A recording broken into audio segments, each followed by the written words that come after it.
Chocolate சாப்பிட்டு கொண்டிருந்த காவியா திடீரென மௌனமானாள். ராகுல் அவளை கவனிக்காமல் ஜன்னலை பார்த்தபடியே பேசிக்கொண்டிருந்தான். காவியா எதுவும் பேசாமல் கண்களில் கண்ணீர் வடிந்தபடி அமர்ந்திருந்தாள். யதார்த்தமாக அதை பார்த்த ராகுல், ஹே என்னடி அழுவுற, என்னாச்சு என்று கேட்க, ஒன்றும் இல்லை, நம்ம அவசரப்பட்டு தப்பு பண்ணிட்டோமோன்னு பயமாக இருக்குது என்றாள். ஏன் திடீர்னு இப்படி சொல்கிற என்றான் ராகுல். நம்ம சொல்லாமல் கொள்ளாமல் கல்யாணம் பண்ணிட்டோம். உங்கள் தாத்தா பாட்டிக்கும் தெரியாது, எங்கள் அம்மாச்சிக்கும் தெரியாது.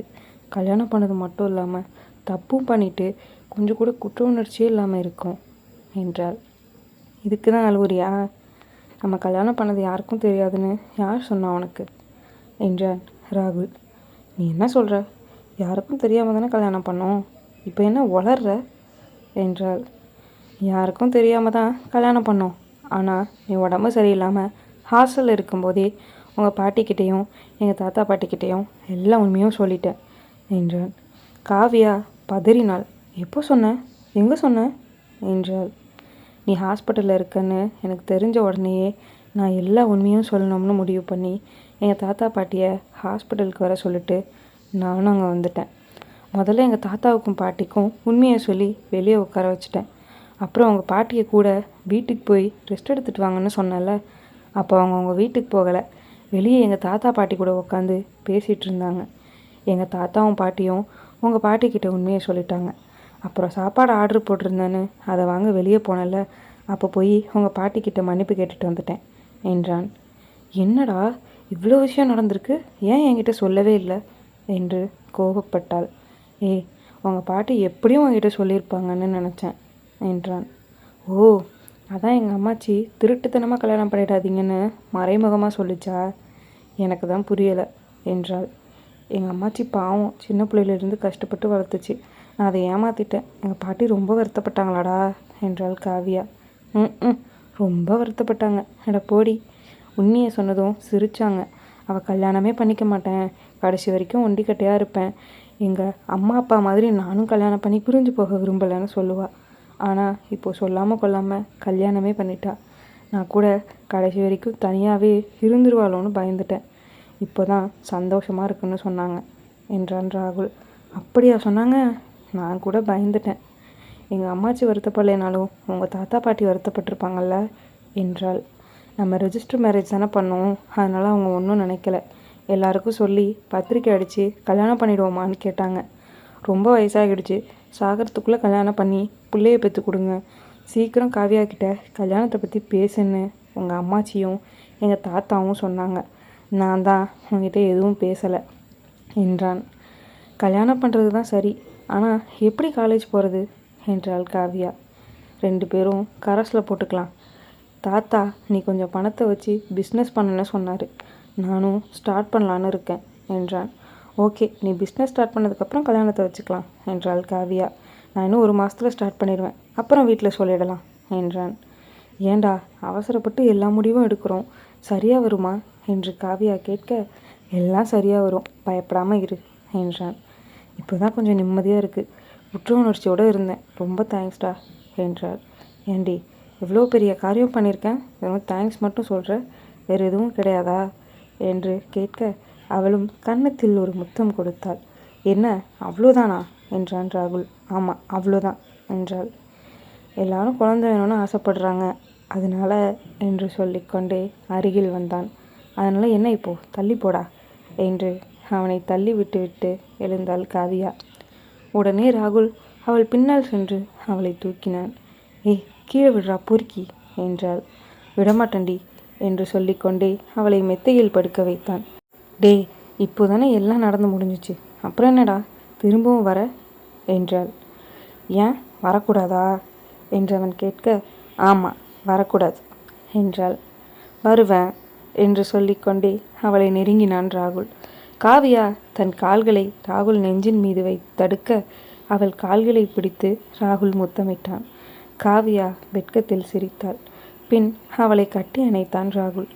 இப்போ வேண்டாம், இன்னொரு நாள் பார்த்துக்கலாம் என்றாள் காவியா. ஒன்றும் பண்ண மாட்டேன்டி, முத்தம்தான் கொடுக்க வந்தேன் என்று கூறி முத்தம் கொடுத்து விட்டு அவளை கட்டி அணைத்தபடி தூங்கினான். காவியாவும் அவனோடு சேர்ந்து உறங்கினாள். காலை 5 மணிக்கு அலாரம் அடித்தது. ராகுல் பட்டனை எழுந்து கிளம்பினான். காவியா அசந்து தூங்கி கொண்டிருக்க அவளிடம் எதுவும் சொல்லாமல் வீட்டிற்கு கிளம்பினான். வீட்டிற்கு சென்றவுடன், நான் வீட்டுக்கு வந்துட்டேன், 10 மணிக்கு கிளம்பியிரு, வெளியே போகலாம் என்று மெசேஜ் அனுப்பி வைத்துவிட்டு தூங்கினான். காவியா ஆழ்ந்த உறக்கத்தில் இருக்க அவள் பாட்டி வந்து கல்லூரிக்கு நேரம் ஆவதாக கூறி எழுப்பினார். காவியா உடனே முழித்து கொண்டாள். ஐயோ, எனக்கு ராகுல் வெளியே போகலான்னு சொன்னானே என்று நினைத்தபடியே ஃபோனை எடுத்து பார்த்தாள். ராகுலின் மெசேஜை பார்த்துவிட்டு பொறுமையாக கிளம்ப தொடங்கினாள். அங்கே ராகுலும் பொறுமையாக எழுந்து கிளம்ப ஆரம்பித்தான். காவியா கிளம்பி முடித்து தன் பாட்டியிடம் சென்றாள். என்னடி, காலேஜுக்கு கிளம்பிட்டியா என்று அவள் பாட்டி கேட்க, இல்லை மச்சி, ராகுல் கூட தான் வெளியே போகிறேன், என்னை மன்னிச்சிரு, நான் ரெஜிஸ்டர் மேரேஜ் பண்ணதை உங்ககிட்ட மறைச்சிட்டேன் என்று கூறி கண் கலங்கினாள். ஏய், நான் ஒன்றும் நினைக்கல, நீ நல்லா இருந்தால் போதும், பார்த்து போயிட்டு வா என்று கூறி வழி அனுப்பி வைத்தார் அவள் பாட்டி. ராகுலும் தன் தாத்தாவிடம் கூறிவிட்டு கிளம்பி வந்தான். காவியா கல்லூரி செல்லும் வழியில் காத்து கொண்டிருந்தாள். என்னடி, உங்கள் பாட்டிக்கிட்ட என்ன சொல்லிட்டு வந்த என்று ராகுல் கேட்க, உண்மையாக தான் சொல்லிட்டு வந்தேன் என்றாள் காவியா. ராகுல் சிரித்தான். சரி, வண்டியில் ஏறு, போகலாம் என்றான். காவியா வண்டியில் ஏறிக்கொண்டு, எங்கே போகிறோம் என்றாள். இப்போது சாப்பிட போகிறோம், அப்புறம் எங்கே போகிறோன்னு அப்புறமா சொல்கிறேன் என்றான். முதல் முறை ராகுலுடன் வண்டியில் செல்வதால் காவியாவுக்கு அது புது அனுபவமாக இருந்தது. முதுகுப்புறமாக அவனை இறுக்கி கட்டி அணைத்து கொண்டு அவன் முதுகில் சாய்ந்தபடி வந்தாள். ராகுல் அவளை கண்ணாடியில் பார்த்து சிரித்து கொண்டே வந்தான். சிறிது நேரத்தில் ஒரு ஹோட்டல் கண்ணில் தென்பட அங்கே வண்டியை நிறுத்தி காவியாவை அழைத்து கொண்டு சென்றான் ராகுல். இருவரும் தங்களுக்கு பிடித்ததை ஆர்டர் செய்து சாப்பிடத் தொடங்கினர். கல்யாணத்தை பற்றி பேசிக்கொண்டு இருவரும் சாப்பிட்டு முடித்தனர். பில்லை கட்டிவிட்டு காவியாவை அழைத்து கொண்டு மீண்டும் வண்டியில் சுற்றினான் ராகுல். இப்போ எங்கே போகிறோம் என்று காவியா கேட்க, ஒரு லவ் படம் பார்க்க போகிறோம் என்றான். காவியாவும், என்ன படம், எந்த இடம் என்று பேசிக்கொண்டே வர தேட்டரும் வந்துவிட்டது. டிக்கெட்டையும் கை நிறைய தீனியையும் வாங்கி கொண்டு காவியாவை உள்ளே அழைத்து கொண்டு சென்றான். சிறிது நேரத்தில் படமும் தொடங்க மெய்மறந்து படத்தை பார்த்து கொண்டிருந்தாள் காவியா. ராகுல் படத்தை பார்க்காமல் காவியாவையே கண் சுமட்டாமல் பார்த்து கொண்டிருந்தான். அதை பார்த்த காவியா, படமே முடிய போது, நீனே என்ன தான் பார்த்துட்ருக்கியா என்றாள். ஆமாம் ஆமாம் என்று ராகுல் தலையை ஆட்ட, இதுக்கு எதுக்குடா இங்கே வந்த, வீட்டிலேயே பார்த்துட்டு இருந்திருக்கலாம்ல என்று திட்டிவிட்டு, படம் முடிஞ்சிடுச்சு, வா கிளம்புவோம் என்றாள். ராகுலும் கிளம்பினான். செல்லும் வழியில், காவியா, நாளைக்கு சனிக்கிழமை, காலேஜ் லீவு, அதனால் எங்கள் தாத்தாவும் பாட்டியும் உங்கள் வீட்டுக்கு கல்யாணத்தை பற்றி பேச வரேன்னு சொல்லியிருக்காங்க, நானும் வருவேன், உங்கள் பாட்டிக்கிட்ட சொல்லிடு என்றான்.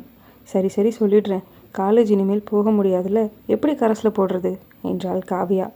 அதெல்லாம் ஒன்றும் பிரச்சனை இல்லை, உங்கள் மேம்க்கு ஃபோன் பண்ணி இனிமேல் வர முடியாது, கரஸில் போட்டுக்கிறேன்னு சொல்லு, 2000 பணம் கட்ட சொல்லுவாங்க, ஆன்லைனில் பணத்தை கட்டிட்டு அவங்கக்கிட்ட இன்ஃபார்ம் பண்ணிவிடு, அவ்வளோதான். இதுக்காக நீ காலேஜ் போகணுன்னு அவசியம் இல்லை, நான் நேற்றே இந்த வேலையெல்லாம் முடிச்சிட்டேன் என்றான். அப்போது சரி, நானும் அப்படியே பண்ணிடுறேன் என்றாள் காவியா. சரி, உங்கள் வீடு வந்துருச்சு, பார்த்து போ என்று கூறிவிட்டு கிளம்பினான் ராகுல். காவியா வீட்டிற்கு சென்று நாளை ராகுல் வீட்டிலிருந்து வருவதாக கூறினாள். இனிமேல் காலேஜ் போகாமல் வீட்டிலிருந்து படிக்கப் போவதாகவும் கூறினாள். சரி, நான் போய் நாளைக்கு வரவங்களுக்கு சமைக்க தேவையான பொருளெல்லாம் வாங்கிட்டு வந்துடுறேன் என்று கூறிவிட்டு காவியாவின் பாட்டி கிளம்பினார். காவியா வீட்டை சுத்தம் செய்ய தொடங்கினாள். பொறுமையாக வேலை பார்த்து கொண்டிருக்க நேரம் போனதே தெரியவில்லை. மணி 9 ஆகிவிட்டது. காவியாவின் பாட்டியும் சாமான்களை வாங்கி கொண்டு உள்ளே நுழைய, வா அம்மாச்சி, சாப்பிடுவோம் என்றாள். இருவரும் ஒன்றாக அமர்ந்து சாப்பிட்டுவிட்டு தூங்க சென்றனர். காலையில் காவியாவின் பாட்டி 6 மணிக்கெல்லாம் வேலை செய்ய தொடங்கிவிட்டார். காவியாவும் அவள் பாட்டிக்கு சமைக்க தேவையான உதவிகளை செய்து கொண்டிருந்தாள். ராகுல் காவியாவிற்கு ஃபோன் செய்து 10 மணிக்கு வருவதாக கூறினான். காவியா தன் பாட்டிக்கு தேவையான உதவிகளை செய்துவிட்டு புடவை நகைகளை அணிந்து கொண்டு திருமண பெண் போல கிளம்பியிருந்தாள். அவள் மேக்கப் போட்டு கொண்டிருக்கும் போதே ராகுல் வீட்டிலிருந்து அனைவரும் வந்துவிட்டனர். வந்த அனைவருக்கும் டீ கொடுத்தாள் காவியா. பெரியவர்கள் அனைவரும் பேசி கொண்டிருக்க ராகுலும் காவியாவும் தனியாக சென்று ரொமான்ஸ் செய்து கொண்டு நின்றனர். அவ்வளோதான், எல்லாம் பேசி முடிச்சாச்சு. இனிமேல் கல்யாண வேலையை தான் பார்க்கணும் என்றான் ராகுல். காவியா வெட்கத்தில் நின்றாள். இப்போதான் பிஸ்னஸ் ஸ்டார்ட் பண்ணியிருக்கேன். அதனால் என்னால் கல்யாண வேலையை இழுத்து போட்டு செய்ய முடியாது.